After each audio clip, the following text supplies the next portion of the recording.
అంటే రాజకీయాలు అంటే కూర్చోబెట్టి తెల్లగడ్డలు పెట్టుకొని హుందాగైన జుట్లు దువ్వుకొని సీరియస్గా ఇలా నమ్ముతూ ఇలా అంటే అలా అవసరం లేదు. సినిమాలు చేస్తాం, అన్నీ చేస్తాం, వాటితో పాటు లోపల రగిలే అగ్నిగుండంలా ఉంటుంది మా గుండె. కష్టాల మీద కోపాలు ఉంటాయి మాకు.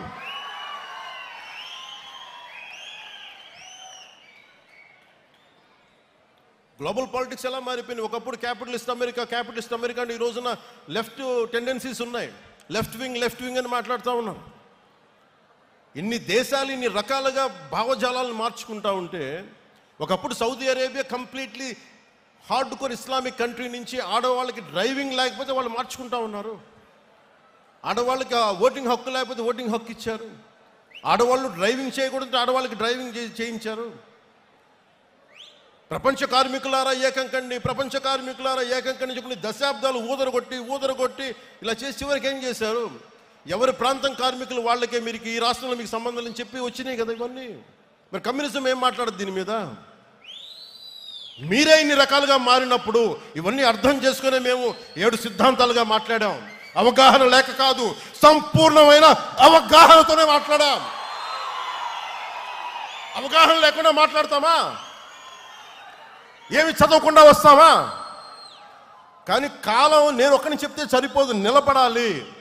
నేను ప్రతిపాదించిన సిద్ధాంతాలకి నేనే నలిగి ఒళ్ళు చిట్ల కొట్టుకొని నిలబడి విజయం సాధించి 100% స్ట్రైకింగ్ రేటు కొడితే అప్పుడు ఈ సిద్ధాంతాలను నమ్ముతారు. అందుకు నేను నిలబడి చూపించాను. నాతో పాటు మీరు కూడా నిలబడినందుకు మీ అందరికీ కోటి దండాలు పెడుతున్నాను ఈరోజు.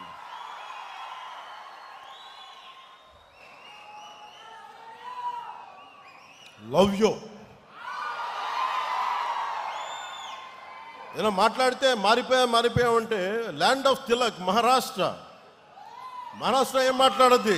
స్వరాజ్యం నా జన్మ హక్కు అని చెప్పిన తిలక్ నేలది.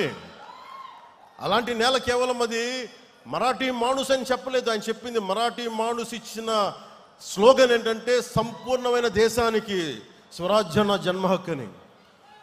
అలాగే కూర్చోబెట్టి మనకి ఏది తీసుకున్నా, తమిళనాడు తీసుకున్నా, ఏమి తీసుకున్నా, ల్యాండ్ ఆఫ్ మన సుబ్రహ్మణ్య భారతి, సుందర తెలుగు అని చెప్పిన వ్యక్తి, అన్నీ అర్థం చేసుకున్న మహానుభావులు, వాళ్ళ దారుల్ని వాళ్ళ ఆలోచన విధానాన్ని మర్చిపోయారు అందరూ. మేము మర్చిపోలా, గుండెల్లో పెట్టుకున్న దాన్నే వాళ్ళు ముందుకు తీసుకెళ్తా ఉన్నాం. ఒకసారి నాకును ఒక నాకు ఇష్టమైన ప్రజా కళాకారుడు గద్దర్ గారికి ఒక మంచి ఒక సంభాషణ జరిగింది.